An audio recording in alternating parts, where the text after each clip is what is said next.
Página 32.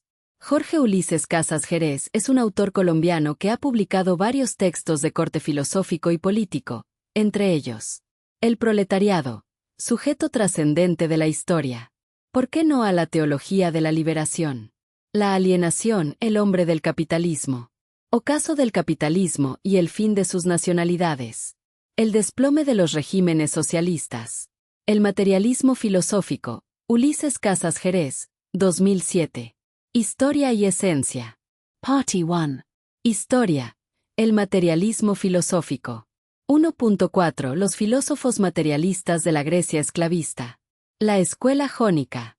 Es en la Grecia esclavista de los siglos V y IV, cuando surge una gran cantidad de filósofos de los cuales los principales son los materialistas porque reflejaban las condiciones materiales y culturales del pueblo griego en ese momento.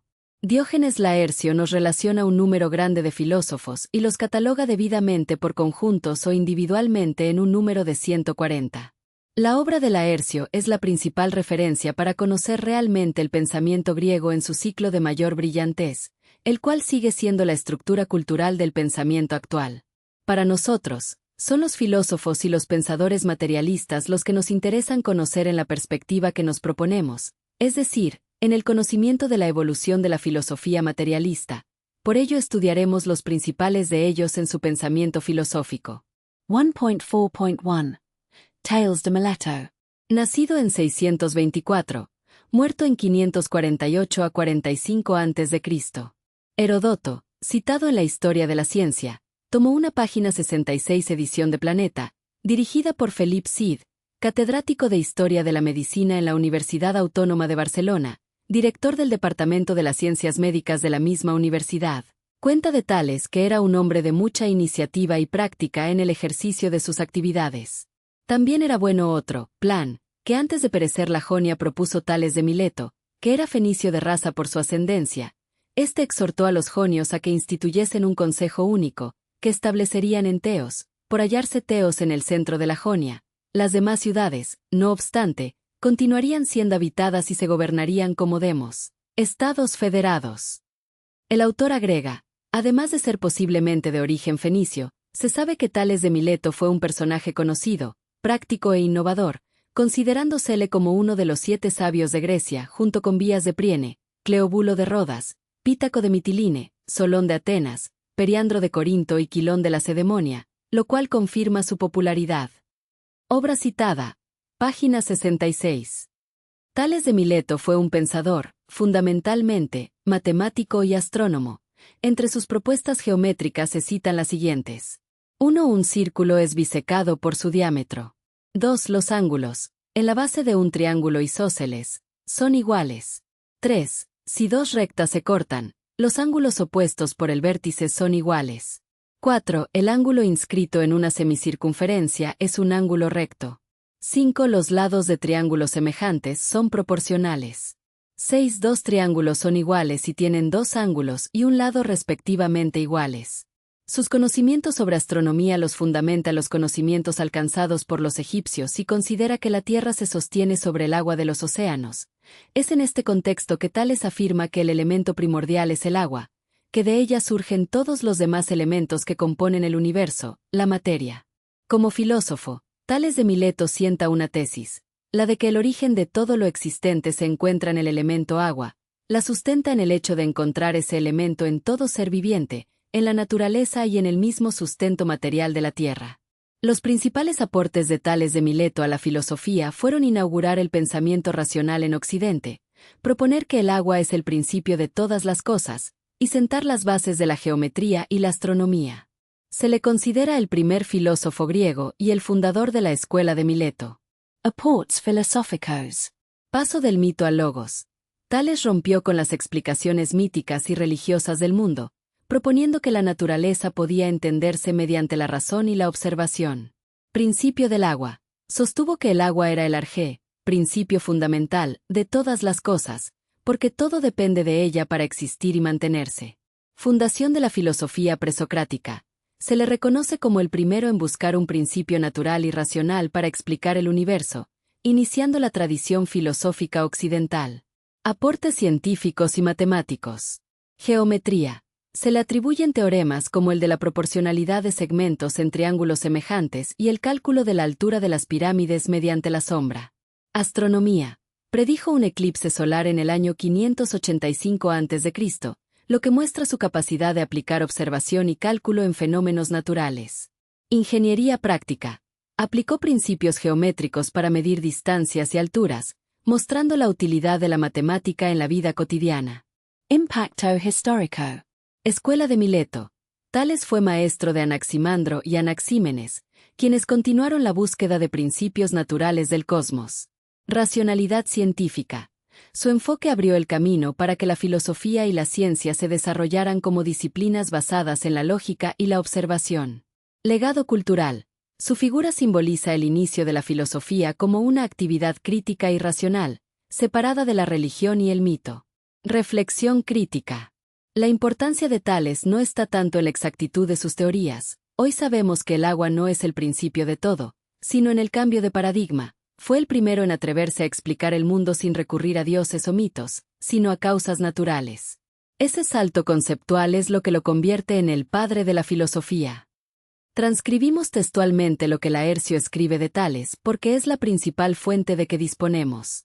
1. Tales, según escriben Heródoto, Duris y Demócrito, tuvo por padre a Examio, y por madre a Cleobulina, de la familia de los Telidas, que son fenicios muy nobles descendientes de Admo y de Agenor, como dice también Platón. Fue el primero que tuvo el nombre de sabio, cuando se nombraron así los 7, siendo arconte en Atenas Damasipo, según escribe Demetrio Falerio en el Catálogo de los Arcontes. Fue hecho ciudadano de Mileto, habiendo ido allá en compañía de Neleo, que fue echado de Fenicia, o bien, como dicen muchos, fue natural de la misma Mileto y de sangre noble. 2. Después de los negocios públicos se dio a la especulación de la naturaleza. Según algunos, nada dejó escrito, pues la astrología náutica que se le atribuye, dicen es de Foco Samio. Calímaco le hace inventor de la Ursa Menor, diciendo en sus iambos. Del carro fue inventor, cuyas estrellas dan rumbo a los fenicios navegantes. Pero, según otros, escribió 2 cosas, que son, del regreso del sol de un trópico al otro, y del equinoccio. Lo demás, dijo, era fácil de entender. Algunos son de parecer fue el primero que cultivó la astrología, y predicó los eclipses del sol y mudanzas del aire, como escribe Eudemón en su Historia Astrológica, y que por esta causa lo celebraron tanto Xenófanes y Heródoto. Lo mismo atestiguan Heráclito y Demócrito. 3. Tiénenlo muchos por el primero que defendió la inmortalidad del alma. De este número es el poeta Cherilo. Fue el primero que averiguó la carrera del sol de un trópico a otro, y el primero que, comparando la magnitud del sol con la de la luna, manifestó ser esta 720 veces menor que aquel, como escriben algunos. El primero que llamó triacada la tercera década del mes, y también el primero, según algunos, que disputó de la naturaleza. Aristóteles e Hipías dicen que Tales atribuyó alma a las cosas inanimadas, demostrándolo por piedra imán y por el electro. Pánfilo escribe que habiendo aprendido de los egipcios la geometría, inventó el triángulo rectángulo en un semicírculo, y que sacrificó un buey por el hallazgo. Otros lo atribuyen a Pitágoras, uno de los cuales es Apolodoro Logístico. También promovió mucho lo que dice Calímaco en sus iambos haber hallado Euforbo, Frigio, a saber, el triángulo escaleno, y otras cosas concernientes a la especulación de las líneas. 4. Parece que en asuntos de gobierno fueron sus consejos muy útiles, pues habiendo Creso enviado embajadores a los de Mileto solicitando su confederación en la guerra contra Ciro, lo estorbó Tales, lo cual, salido de Ciro victorioso, fue la salvación de Mileto. Refiere Clitón que fue amante de la vida privada y solitaria, como leemos en Heráclides. Dicen algunos que fue casado, y que tuvo un hijo llamado Civiso, otros afirman que vivió célibe, y adoptó un hijo de su hermana, y que preguntado por qué no procreaba hijos, respondió que por mucho que deseaba tenerlos. Cuéntase también que apretándole su madre a que se casase, respondió que todavía era temprano, y que pasados algunos años, urgiendo su madre con mayores instancias, dijo que ya era tarde. Escribe Jerónimo de Rodas en el libro 2 de las cosas memorables, que queriendo Tales manifestar la facilidad con que podía enriquecerse, como hubiese conocido que había de haber presto gran cosecha de aceite, tomó en arriendo muchos olivares, y ganó muchísimo dinero. 5. Dijo que el agua es el primer principio de las cosas, que el mundo está animado y lleno de espíritus. Fue inventor de las estaciones del año, y asignó a este 365 días. No tuvo maestro alguno, excepto que viajando por Egipto se familiarizó con los sacerdotes de aquella nación. Jerónimo dice que midió las pirámides por medio de la sombra, proporcionándola con la muestra cuando es igual al cuerpo. Y Minis afirma que vivió en compañía de Trasíbulo, tirano de Mileto. 6. Sabido es lo del trípode que hallaron en el mar unos pescadores, y el pueblo de Mileto lo envió a los sabios. Fue el caso que ciertos jóvenes jonios compraron a unos pescadores de Mileto un lance de red, a saber, todo lo que sacasen en una vez que echasen la red al agua, fuese poco o mucho, jactus rectis, y como en ella sacasen un trípode, era un banquillo de oro, con 3 pies, se movió controversia sobre ello, hasta que los milenios consultaron el oráculo de Delfos, cuya deidad respondió: A Febo preguntáis, prole Milesia. Quio hardeser el tripod. Pues dadle. A quien fuere el primero de los sabios. Diéronlo, pues, a Tales. Tales lo dio a otro sabio, este a otro, hasta que paró en Solón, el cual, diciendo que Dios era el primer sabio, envió el trípode a Delfos. 7. De otra manera cuenta este clímaco en sus iambos, como tomado de Leandrio Milesio. Cierto Arcade, dice, llamado Baticles, dejó una taza para que se diera al primero de los sabios. Habiéndola dado a Tales, y vuelta al mismo hecho el giro de los demás sabios, la dio a Apolo Didímeo, diciendo, según Calímaco, gobernando Níleo a los milesios. Hizo a Dios Tales este don precioso, que 2 veces había recibido. Lo cual, narrado en prosa, dice, Tales de Milesio, hijo de Examio, dedicó a Apolo Délfico este ilustre don que había recibido 2 veces de los griegos. El que llevó la taza de unos sabios a otros era hijo de Batilo, y se llamaba Tirión, como dice Eleusis en el libro de Aquiles, a Alejo Mindio en el nono de las cosas fabulosas. 8. Eudoxo Cnidio y Evantes Milesio dicen que Creso dio una copa de oro a cierto amigo para que la regalase al más sabio de Grecia, y que habiéndola dado a Tales, de uno en otro sabio vino a parar en Chilón. Preguntado Apolo quién fuese más sabio que Chilón, respondió que Misón. De este hablaremos más adelante. Eudoxo pone a Misón por Cleóbulo, y Platón lo pone por Periandro. La respuesta de Apolo fue: cierto Misón Eteo, hijo de Cheno. En la ciencia sublime es más périto. Quien hizo la pregunta fue Anacarsis de Maco Plateense y Clearco dicen que Creso envió la taza a Pítaco, y del giró por los otros sabios. Pero Andrón, tratando de trípode, afirma que los argivos pusieron el trípode por premio de la virtud al más sabio de los griegos, y habiendo sido juzgado tal Aristodemo Esparciata, éste lo cedió a Chilón. Hace Alceo memoria de Aristodemos en esta forma. Pronuncio el Esparciata Aristodemo. Aquella nobilísima sentencia. El rico es sabio, el pobre nunca bueno. 9. Algunos dicen que Periandro envió a Trasíbulo, tirano de Mileto, una nave cargada, y habiendo zozobrado en los mares de Coo, hallaron después el trípode unos pescadores.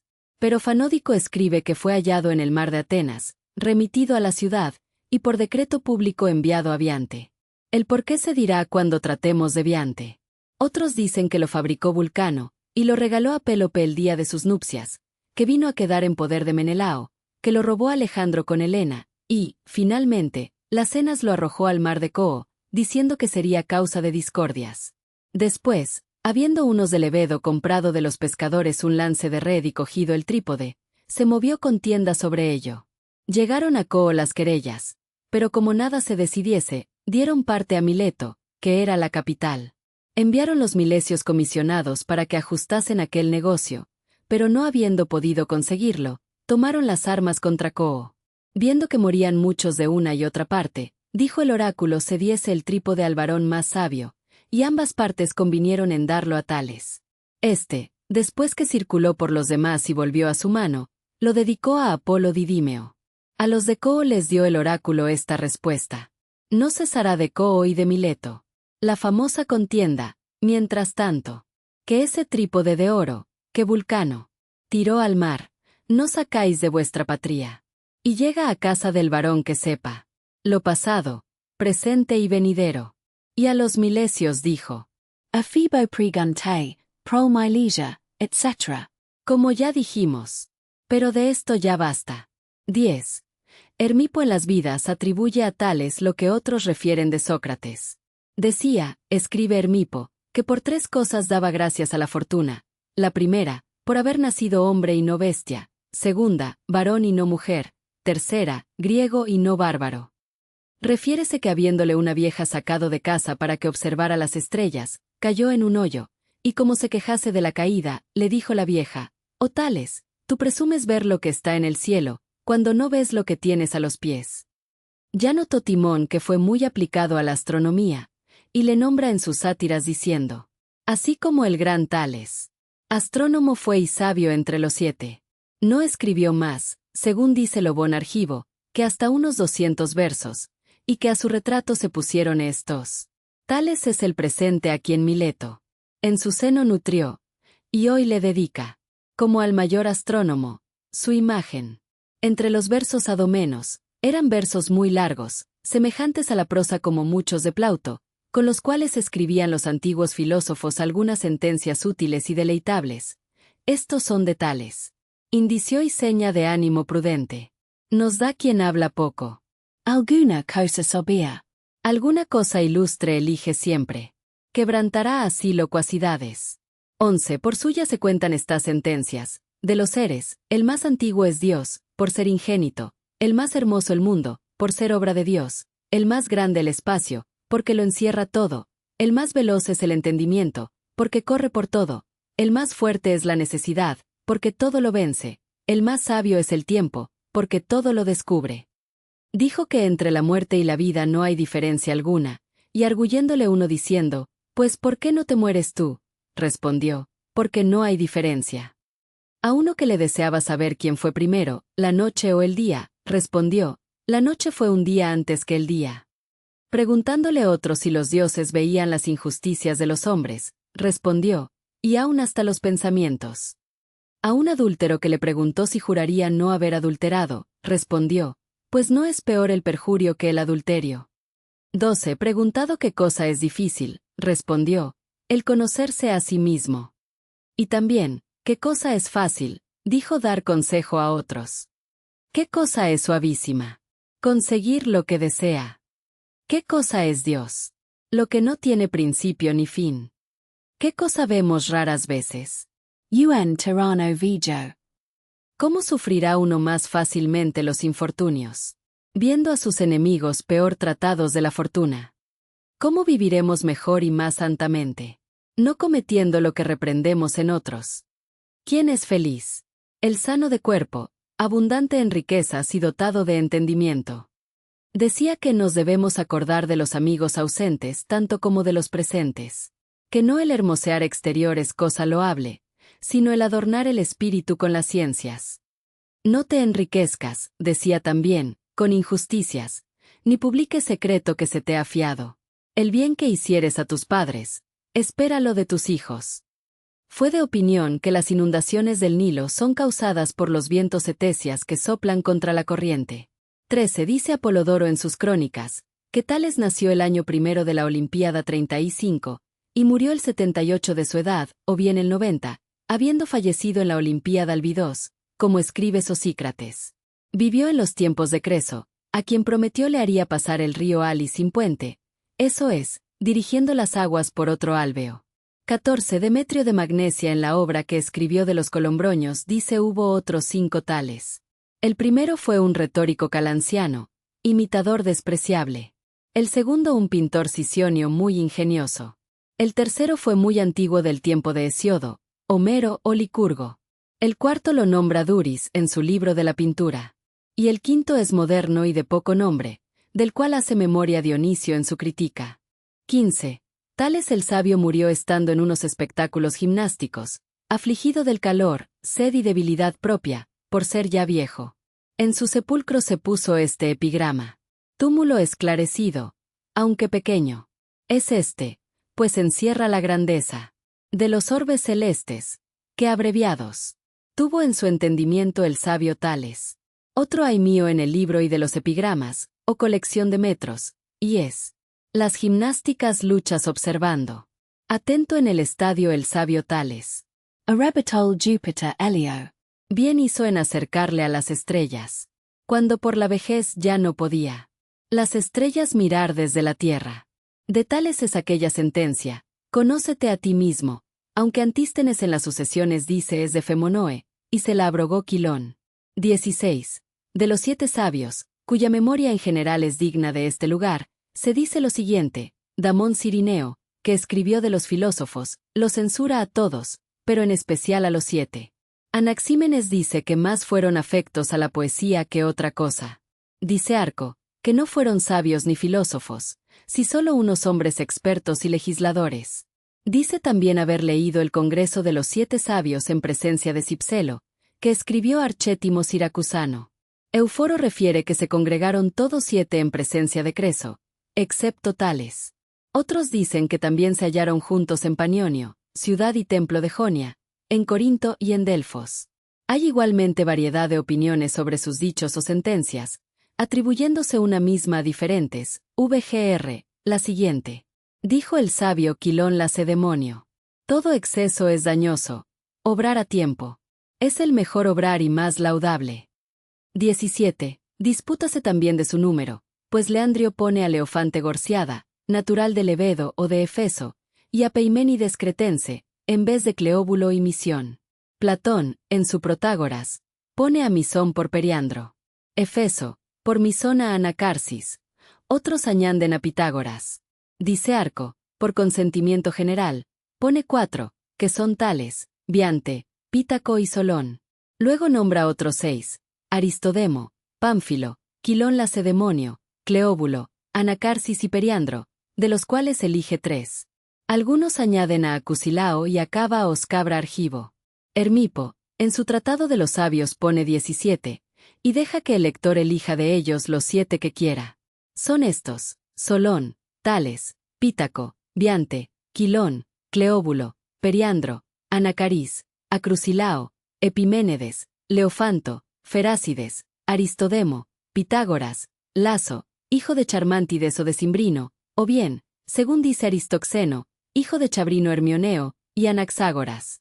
Finalmente, Hipoboto, en su libro de los filósofos, los pone en el orden siguiente: Orfeo, Lino Solón, Periandro, Anacarsis, Cleóbulo, Misón, Tales, Biante, Pítaco, Epicarmo y Pitágoras.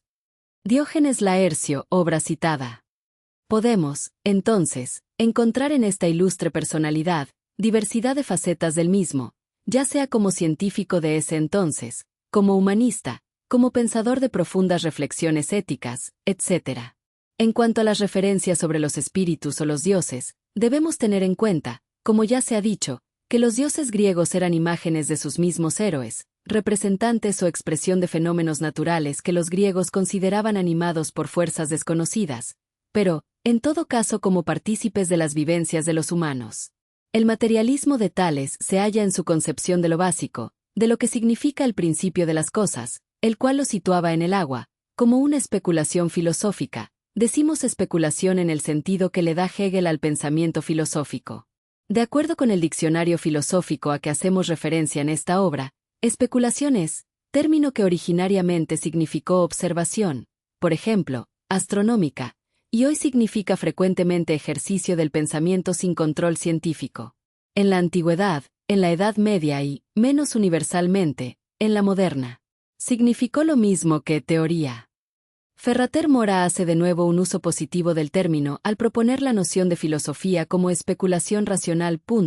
Diccionario de Filosofía Dagoberto de Runes, editorial Grijalbo, 1981, México. En Tales podemos confirmar la consecuencia del materialismo con el humanismo. Las sentencias citadas por quienes del recuerdan están dirigidas al ser humano, a la bondad, al desprendimiento de la riqueza, al reconocimiento de la sabiduría. Esta será una constante en los materialistas de todos los tiempos, como estaremos recalcando siempre. Cuando analizamos la conducta de estos pensadores griegos, lo primero que resalta en ellos es ese desprendimiento de lo que no es necesario. El trípode de oro iba de mano en mano de los sabios porque cada uno de ellos, con su modestia de pensadores, reconocía más sabiduría en el otro y también en los dioses de sus preferencias en otros casos. El dinero en los filósofos materialistas griegos, e incluso en los idealistas, era algo que servía como medio, pero nunca era una finalidad en su conducta como individuos. los sabios fueron lo mejor que dio la civilización esclavista griega porque era la síntesis histórica de la conjunción de pueblos venidos de diversas partes del mundo conocido. Hegel señala sobre la filosofía de Tales. Por lo que a qué filosofía se refiere, está considerado por el común consenso como el primero de los filósofos de la naturaleza, idem. Pero es Aristóteles y otros pensadores antiguos los que se refieren a Tales ya que se desconoce mucho de su pensamiento filosófico. Citando a Aristóteles, el mismo Hegel transcribe en la obra ya citada de sus lecciones sobre la historia de la filosofía. Evidentemente, lo que tratamos de adquirir es la ciencia de las primeras causas. Decimos que conocemos una cosa cuando pensamos haber descubierto su primera causa. Pues bien, el término de causa se entiende en 4 sentidos. Llamamos causa, primero, a la esencia o lo que hace que algo sea lo que es. El porqué de las cosas lleva su concepto extremo y el porqué primero es una causa y un principio. Llamamos causa, segundo, a la materia o el sustrato. Tercero, a aquello de donde recibe su primer movimiento. Y cuarto, a la causa opuesta a esta última, a saber, el fin o el bien, que es la meta de toda generación y de todo movimiento. Vamos a consultar a los que procedieron antes que nosotros y se pusieron a filosofar sobre la verdad. Es notorio que también ellos hablan de principios y causas. El consultarles será, pues, de provecho para el curso ulterior de nuestras consideraciones, o encontraremos algún otro género de causa o prestaremos más crédito a las que acabamos de enumerar. De los primeros que se pusieron a filosofar, la mayoría han pensado que los principios de la índole de la materia son los únicos principios de todos los seres. Aquello de que están hechos todos los seres, el principio de que se generan y el término en que se corrompen, permaneciendo la sustancia, bien que cambiando de accidentes es lo que constituye, según ellos, el elemento y el principio de los seres. Por eso piensan que nada nace ni muere, pues esta naturaleza subsiste eternamente. Así, no decimos que Sócrates nazca, pura y simplemente, por volverse bello o músico, ni que muera, por perder estas cualidades, puesto que permanece el sustrato, a saber, el propio Sócrates. Asimismo, nada de los demás nace ni muere tampoco. Necesariamente existe una naturaleza, única y múltiple, de la que nacen las demás cosas subsistiendo ella. Tan solo el número y la índole de este principio no son los mismos según todos. Tales, el iniciador de esta filosofía, la que reconoce un algo material como principio y sustancia de cuanto existe, afirma que es el agua, por lo que también declara que la tierra flota sobre el agua. El agua es, pues, según él, el fundamento. Y, según la explicación de Séneca, Quaest. Nat. B. 6, la esencia general que Tales reconocía no era tanto, al parecer, el interior mismo de la tierra como lo que la circunda, ya que Tales entendía que toda la tierra se hallaba sustentada sobre el agua como su base, subjecto humore, y flotaba en ella. Hegel observa al respecto de lo anterior. Parece que, ante todo, se nos debiera explicar cómo se desarrollan estos principios de que se habla. Como, por ejemplo, se demuestra que el agua es la sustancia de todo y de qué modo se deducen de ella las diversas formas especiales.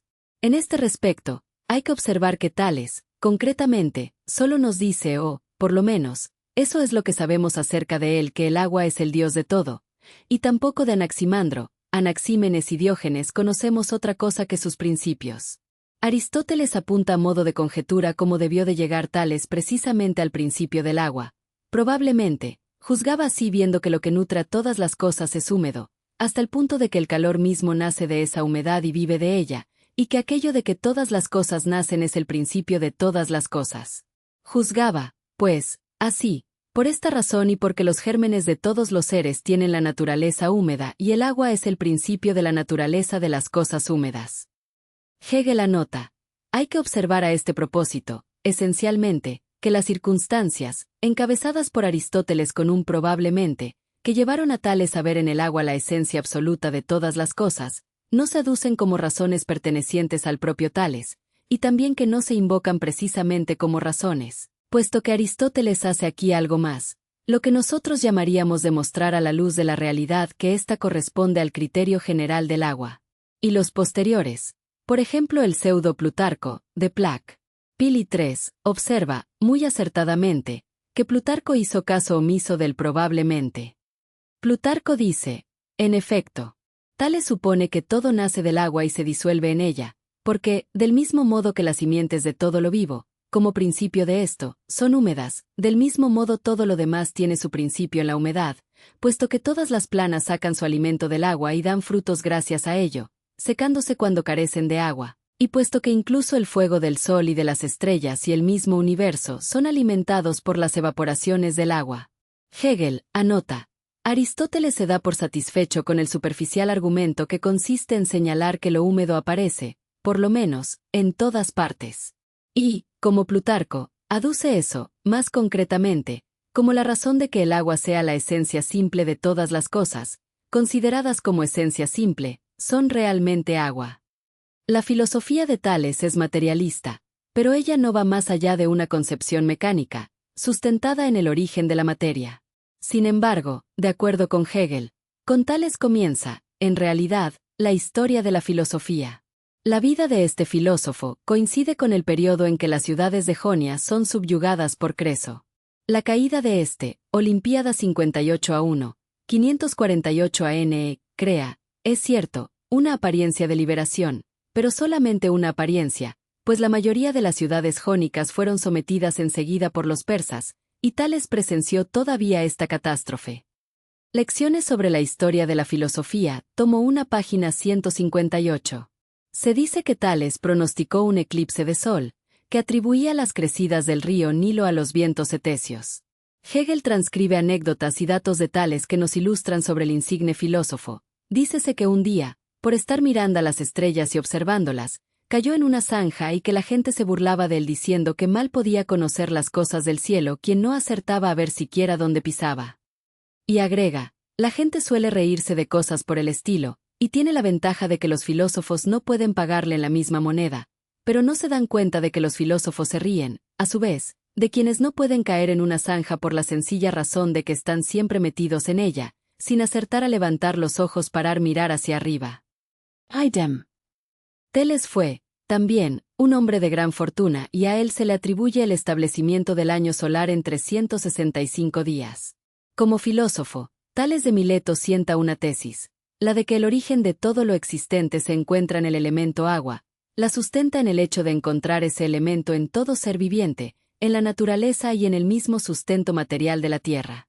Al respecto Hegel afirma, desde el momento en que toda la filosofía de Tales se reduce a afirmar que este principio es el agua, nuestro interés se reduce a preguntar, ¿hasta qué punto es esto importante y especulativo? Tales concibe la esencia como algo informe. Mientras que la certeza sensible de toda cosa estriba en su individualidad, es necesario elevar ahora la realidad objetiva al plano del concepto reflejado dentro de sí mismo y estatuirla como concepto. Y el comienzo para ello lo tenemos en la proclamación del universo como agua, como un algo general simple. La humedad es, según su concepto, vida, y con ello se estatuye el agua misma al modo del espíritu. En las llamadas razones del agua presenta, por el contrario, la forma de lo general que es. Nosotros reconocemos, evidentemente, esta efectividad general del agua, y por ello precisamente la llamamos un elemento, un poder físico general. Pero, así como lo encontramos como este algo general y efectivo, lo encontramos también como una efectividad que no es general, pues a su lado existen otros elementos, la tierra, el aire, el fuego. El agua no tiene, pues, una generalidad sensible, sino solamente una generalidad especulativa. Pero, para poder ser generalidad especulativa, tiene que ser, necesariamente, un concepto y lo sensible debe ser levantado. Se plantea, así, la polémica entre la generalidad sensible y la generalidad del concepto. Se trata de determinar la esencia de la naturaleza, es decir, de expresar la naturaleza como esencia simple del pensamiento, y la esencia simple, el concepto de lo general, es precisamente lo que carece de forma. Pero esta agua, tal como es, aparece bajo la determinabilidad de la forma, tiene por ello, una existencia especial frente a otras, como todo lo natural. Sin embargo, frente a los demás elementos, el agua presenta la determinabilidad de lo que carece de forma, de lo simple, mientras que la tierra es la continuidad, el aire el elemento de todo cambio y el fuego lo que cambia de suyo absolutamente.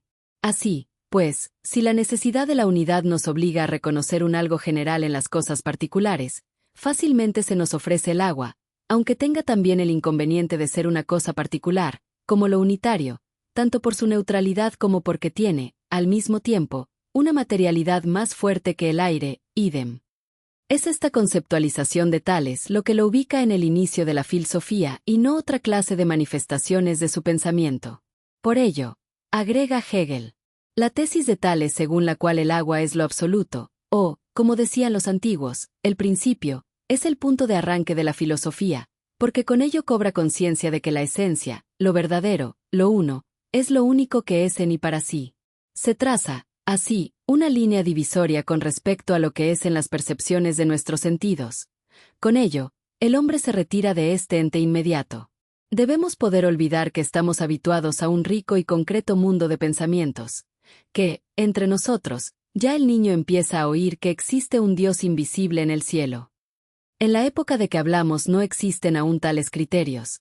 Es necesario empezar por construir el mundo del pensamiento y no existe aún una unidad pura. El hombre tiene ante sí la naturaleza, como agua, aire, estrellas, bóveda celeste. Además, el horizonte de sus representaciones es aún muy limitado. Es cierto que la imaginación está poblada de dioses, pero también el contenido de estos es natural. Los griegos consideraban el sol, las montañas, la tierra, el mar, los ríos, etc., como poderes independientes y los adoraban como dioses, convirtiéndolos a través de su fantasía en seres activos, movidos, conscientes y dotados de voluntad. Lo demás, por ejemplo, las representaciones de Homero, es algo con lo que el pensamiento no puede, ni mucho menos, darse por satisfecho. Son representaciones nacidas en la imaginación, de una animación y una plasmación infinitamente generales, sin unidad simple. Idem. Dentro de este contexto es que Tales, como primer filósofo real, es materialista, y nos encontramos, entonces, con una paradoja histórica. Mientras todo el entorno social en el que este filósofo vive posee un concepto idealista de la existencia, la conceptualización de ese mismo entorno material y social no la lleva a cabo un pensador idealista sino un pensador materialista. Lo más avanzado, en ese momento, es el pensamiento materialista porque la existencialidad social lo generaba. Necesariamente. La opinión filosófica de Hegel sobre Tales es lógica. La simple tesis de Tales de Mileto es filosofía porque en ella no se toma el agua sensible en su particularidad frente a las demás causas naturales, sino que se la concibe como un pensamiento en que todas las otras cosas naturales se contienen y se disuelven.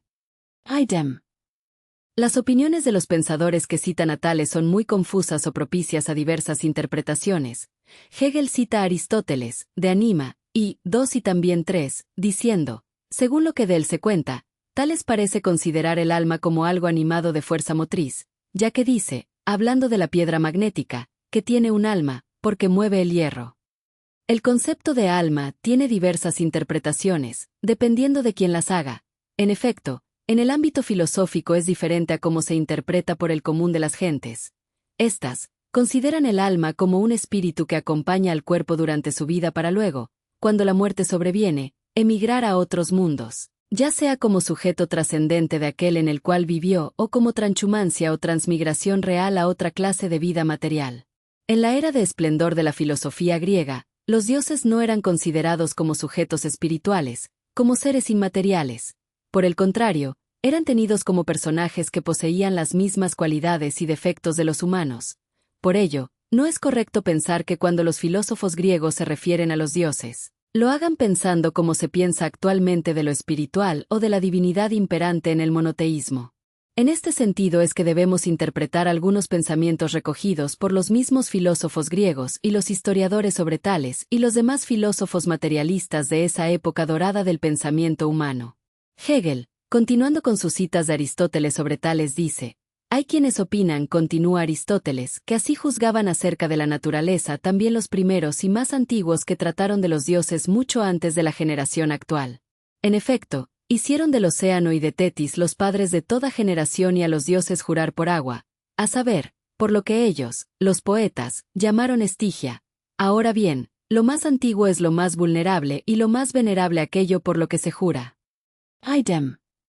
Como materialistas, encontramos en Tales al personaje que coloca el piso al pensamiento científico y, en consecuencia, materialista. Pero su materialismo no podía ir más allá de lo que permitía el conocimiento científico de ese entonces, y esto nos demuestra la interdependencia entre el pensamiento filosófico y el pensamiento científico. Página 48.